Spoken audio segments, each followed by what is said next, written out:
மேல்மலையனூர் அங்காளம்மன் இக்கோவிலின் மூலவர் அன்னை அங்காளம்மன் ஒரு பெரிய புற்று வடிவில் சுயம்புவாக எழுந்தருளியுள்ளார்.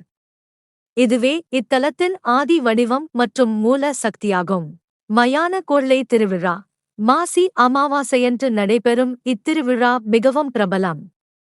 பிரம்மனின் கபாலத்தை, சிரத்தை அம்மன் ஆக்ரோஷமாக பிடுங்கி எறிந்த வரலாற்று நிகழ்வை இது குறிக்கிறது. அமாவாசை ஊஞ்சல் உற்சவம் ஒவ்வொரு அமாவாசை இரவிலும் அன்னை ஊஞ்சலில் அமர்ந்து பக்தர்களுக்கு அருள்பாலிக்கிறார்.